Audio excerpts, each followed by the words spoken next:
आज हम पढ़ने वाले हैं जीपी।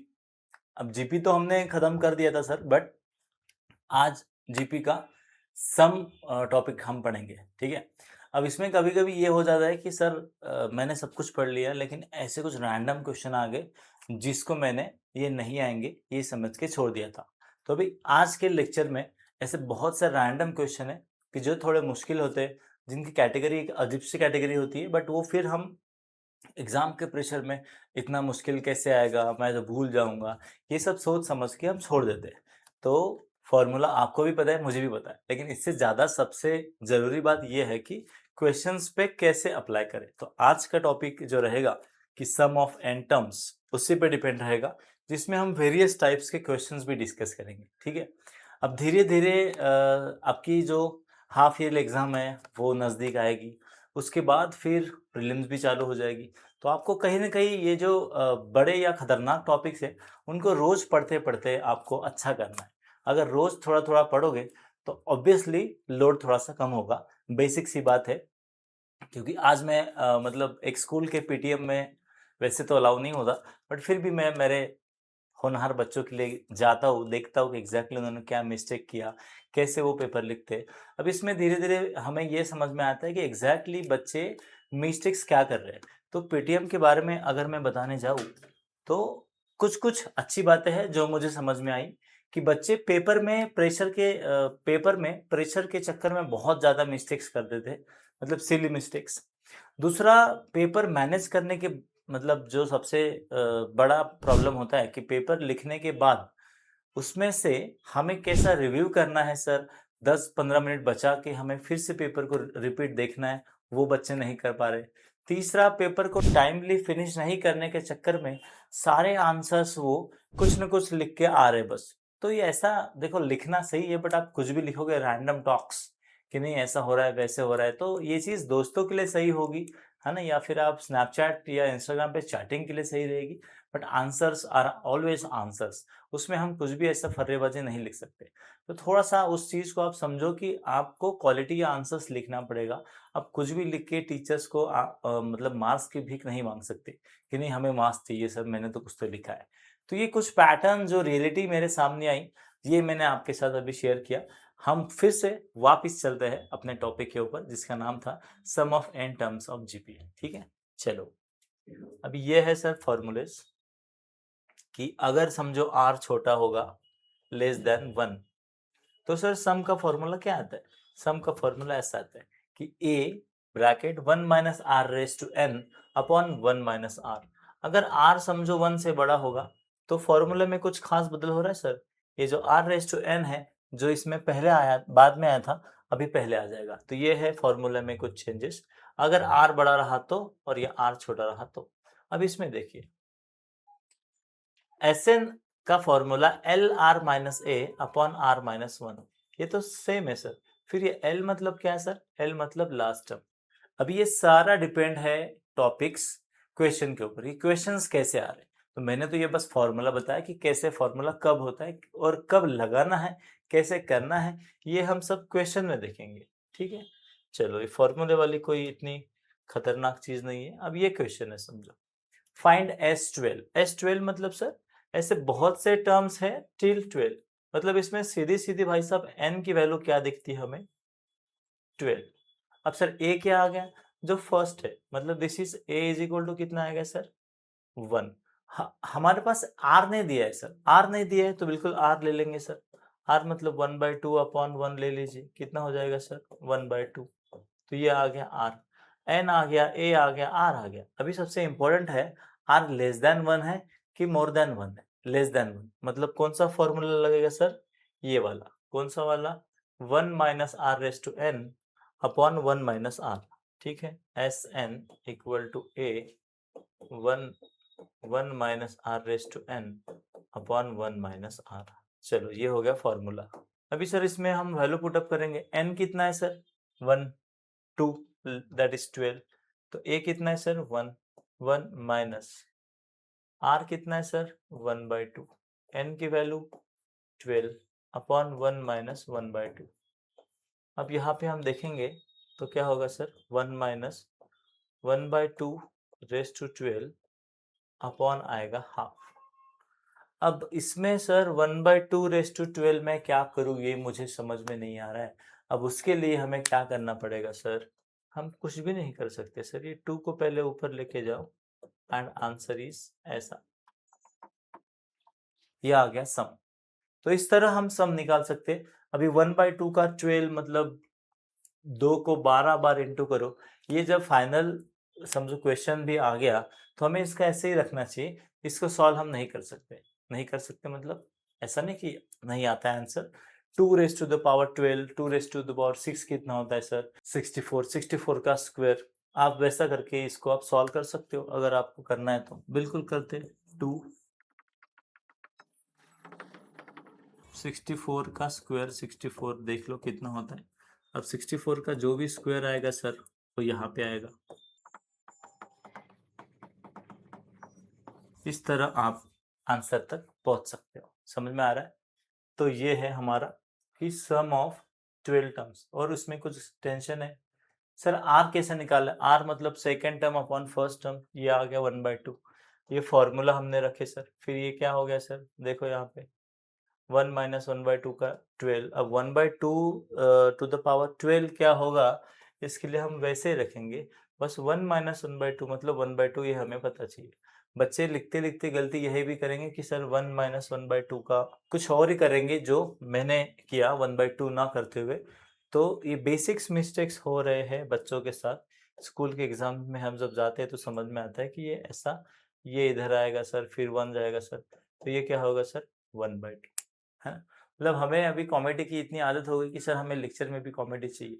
बहुत ज़रूरी कॉमेडी। कॉमेडी ये ज़िंदगी की ऐसी मतलब एक पावर है कि जो आपको पढ़ने में, आपको मूविंग रहने में हेल्प करेगी।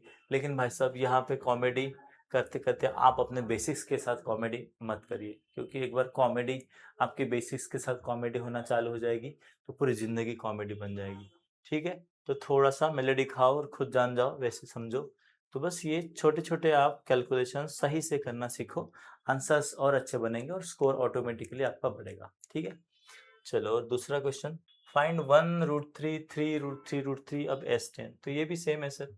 ए की वैल्यू क्या है? 1। आर कितना है सर? आर यहाँ पे आएगा √3। ठीक है? अभी एन कितना है सर? 10। अभी r√3 मतलब 1 से बड़ा कि 1 से छोटा? 1 से बड़ा। फॉर्मूला क्या आएगा? Sn is equal to a r raise to n upon are minus 1। अब देखो ए कितना है सर? 1। आर कितना है सर? √3। एन कितना? 10 माइनस 1, √3 माइनस 1। अब इतना लिखने के बाद काम नहीं होगा, इससे और आगे बढ़ना पड़ेगा। कैसे सर? √3 रेस टू पावर 10 अगर है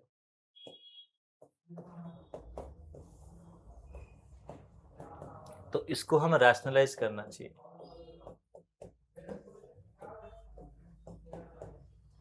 देखो √3 टू द पावर 10 कितना आएगा sir? 3 to the power 5। Oh my god, कैसे? √3 मतलब 3 रेस टू 1/2 एंड 10/2 का कितना होगा? 5 होगा। अब सर √3 - 1 √3 + 1 इसका मतलब होता है a minus b a plus b. तो वो आएगा a square minus b square. A square मतलब सर 3 का स्क्वायर। यहाँ पे कितना आ गया? 3/5 हमें नहीं पता सर। अब 3/5 मतलब समझो 3/3 का स्क्वायर। 3/3 मतलब सर 27। 27 का स्क्वायर कैसे कर रहा हूँ मैं, देख लो। 3/3 का स्क्वायर मतलब 3/5। ठीक है, समझ में आ रहा है? 3/5 को हम ऐसा लिख सकते हैं सर, 3/3 इंटू 3/2। बिल्कुल लिख सकते हैं, ऐसा कर लो आप। ठीक है, चलो 3/5 का आंसर कितना होगा? अब 3/5 मतलब हम सीधा सीधा समझते हैं, ज्यादा स्टाइल ना मारते हुए, ऐसा। तो सर ये इसका कितना हो जाएगा सर? 27। इसका कितना हो जाएगा सर? 9। 27 इंटू 9 करेंगे तो 243। ठीक है सर। अब 243 माइनस 1 √3 + 1 अपॉन 2। अब 242 अपॉन 2 इंटू √3 + 1, ये कितना आएगा सर? 121। और ये आंसर आएगा ऐसा। तो 1 to 1 ब्रैकेट √3 + 1, ये आएगा आपका पूरा आंसर। समझ में आ रहा है? तो इसमें दिक्कत ये थी सर कि ये √3 देखने के बाद हम यहाँ तक तो आ जाएंगे, लेकिन हमें रैशनलाइजेशन करने के बाद आगे का कैलकुलेशन थोड़ा सा मुश्किल जाएगा, ऐसा आपको लग सकता है। बट इतना भी कुछ मुश्किल वाला काम नहीं है। थोड़ा ये a माइनस बी और a प्लस बी का a square minus b square आता है, ये हमें पता चाहिए। ठीक है, फाइंड द सम ऑफ। अब इसमें फाइंड द सम ऑफ मतलब क्या दिया है सर? आखिरी में लास्ट टर्म दिया है, तो लास्ट टर्म दिया है तो लास्ट टर्म वाला फॉर्मूला यूज करेंगे। अब लास्ट टर्म का फॉर्मूला क्या था? सबसे पहले L are minus A upon are minus 1, L are minus A. तो सर एस एन का फॉर्मूला था A L are minus A upon are minus 1। ठीक है, अब फॉर्मूला अगर आपको सही से याद है तो सर आप सही से कर लोगे। अब फॉर्मूला सही से याद होने के लिए आपको थोड़ा अच्छे से रिवीजन करना पड़ेगा। मैंने l are minus A upon are minus 1 लिख तो दिया, लेकिन फॉर्मूले में एक छोटी सी मिस्टेक कर दी, एंड दैट इज ए। तो सर आप याद रखना, ये जो मिस्टेक है आप पहले करो, ताकि आपको समझे कि फॉर्मूले में ए नहीं आता। ठीक है, चलो अब मतलब फॉर्मूला क्या है सर? ये ऐसा फॉर्मूला है। अब सर एल कितना है? एल मतलब लास्ट टर्म 4374। आर कितना है सर? अब आर हमें निकालना पड़ेगा, कितना होगा सर? आर आर आ जाएगा यहाँ पे 3, तो ये आ गया आर कितना है? आर 3 आ गया सर। ए कितना है? 2 अपॉन आर माइनस 1, आर कितना? 3 माइनस 1। ठीक है, बाल बहुत ही परेशान कर रहे हैं, हमें काटना पड़ेगा अभी। चलो 4 3 जा 12, 7 3 जा 21 और ये फिर 22, कितना आया फिर 2, 3 3 जा 9 और ये 11 1, 4 3 जा 12 और ये 13 माइनस 2 अपॉन 2, मतलब 13120 अपॉन 2 आंसर आएगा। तो ये आएगा 6560, 6560 will be the answer for the question. मतलब इसमें क्या पूछा है उसने सर?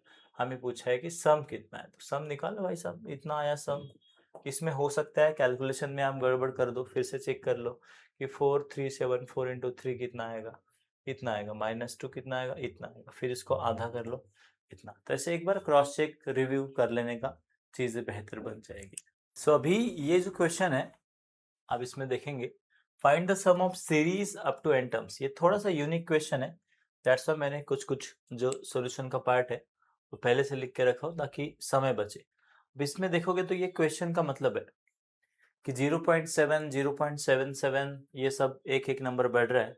अब इसका रियल मीनिंग है कि पहले 7 कॉमन निकालो, सो दैट हमें क्या मिलेगा? हमें मिलेगा 0.1 0.11 0.111 3 बार। अब उसको 0.1 को हम लिखेंगे 1 माइनस 0.1। ऐसा लिखने का हमारा जो इंटेंशन ये है कि हमें सब में 111 मिल जाए n तक, और हमें पता है कि सब में 1 मिल रहे हैं। देखो अब ये जैसा हमें मिलता है, इसका आंसर है n, मतलब 1 से लेके n तक जितने भी टर्म्स है उसके सभी की सम कितनी आ जाएगी? n।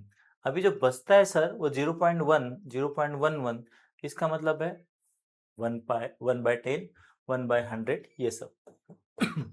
फिर इसको हम क्या कर सकते हैं सर? अब यहाँ पे हम ये एक सीरीज मिलती है हमें जीपी की।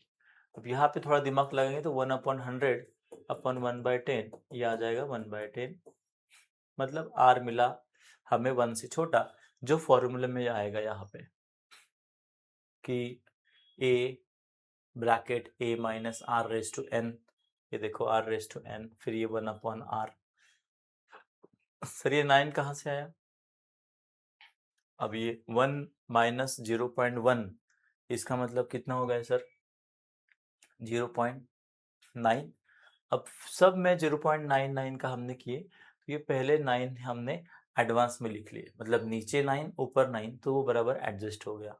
अब यहाँ पे अंदर में इंटू करो 7/9 n, फिर ये सभी अंदर में इंटू होगा। अब ये जो इसका रहेगा सर, ये कितना होगा सर? 10 माइनस 1 मतलब 9/10, 9/10 का होगा 10/9, ये यहाँ पे आया। ये 7/9 कहाँ से आया? ये यहाँ से आया, इस तरह।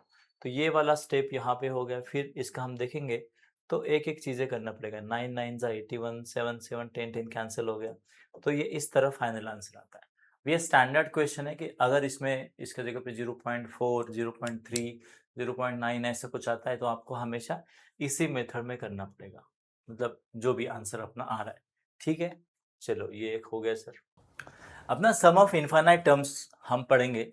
सम ऑफ इनफाइनाइट टर्म्स में क्या आ रहा है, देखो ये ऐसे आ रहा है।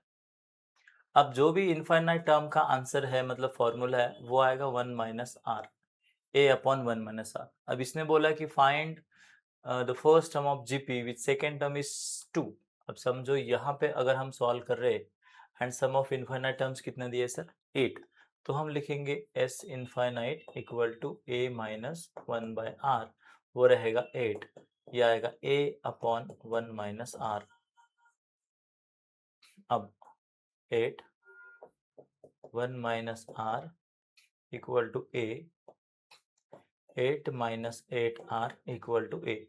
एंड हमें सर r पता है क्या, सेकेंड टर्म बोला है 2, इसका मतलब सर सेकेंड टर्म मतलब क्या होगा,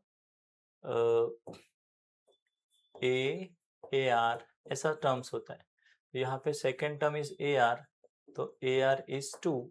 ठीक है, तो सर ए के जगह पे हम पुट कर सकते हैं, क्या पुट कर सकते हैं सर, 2 बाय आर। अब ये आएगा इधर 8r स्क्वायर 2, अब इधर आएगा ये, तो क्या होगा sir 8r square minus 8r plus 2। इसका थोड़ा अच्छे से बनाओ। अब इसमें हम क्वाड्रेटिक इक्वेशन का फॉर्मूला लगा सकते हैं, जो आएगा 4r स्क्वायर मतलब माइनस 2r प्लस 1। ठीक है, अब यहाँ से 2r कॉमन ले लीजिए, तो कितना आएगा सर 2r माइनस 1, तो यहाँ पे भी सेम होगा 2r माइनस 1, और यहाँ पे आएगा माइनस 1, तो फिर वही 2r minus 1 and 2r minus 1, तो सर r की वैल्यू आई 1/2, इसमें भी सेम। तो इस तरह आया हमारा r। ठीक है, हमने क्या किए सर, हमने बेसिकली ये करने की कोशिश की है। अब r अगर 1/2 आता है तो वी कैन फाइंड क्या सर, a। कैसे,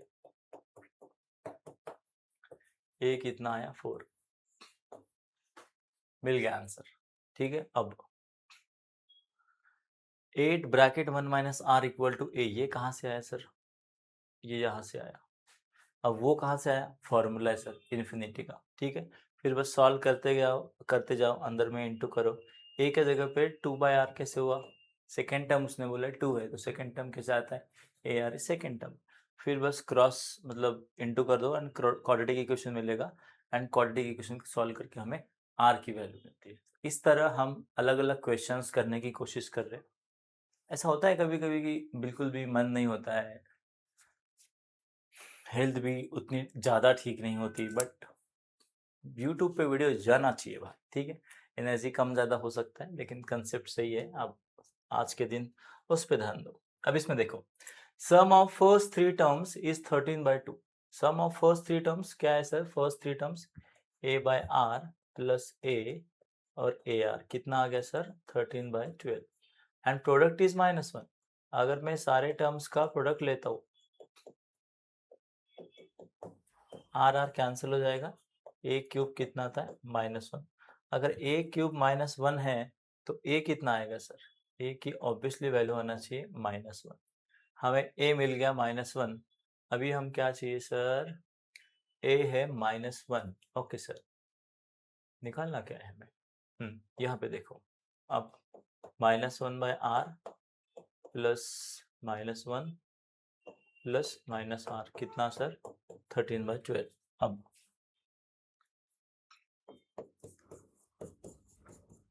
13/12 प्लस 1, अब ये होगा -25/12। अब अंदर में इंटू कर दो, -12 -12r 25r, तो फिर ये इस तरह कुछ क्वाड्रेटिक इक्वेशन बनेगा। अब इसमें हम देखेंगे 12 12 कितना हो रहा है पता है 144, तो ये 12 12 144 होगा, तो 12r square plus 16r plus 9r ऐसा आ सकता है, क्योंकि 16 9 से होता है 144, ठीक है। तो बस इसमें से क्या कॉमन निकलेगा सर, 3r निकलेगा, 4r निकलेगा, 4r निकाल लो, 4r प्लस 4, नहीं यहाँ पे 4 नहीं चाहिए, यहाँ पे 3 चाहिए, यहाँ पे भी आएगा 3r प्लस 4 और यहाँ पे 3। तो इस तरह हमारा आंसर आ जाएगा कि जो r केस में हमारे मतलब हमें आंसर देंगे। अब एक बार हमें r मिल गया तो हम सारे टर्म्स निकाल सकते हैं, क्योंकि हमारे पास a भी है और r भी है, ठीक है।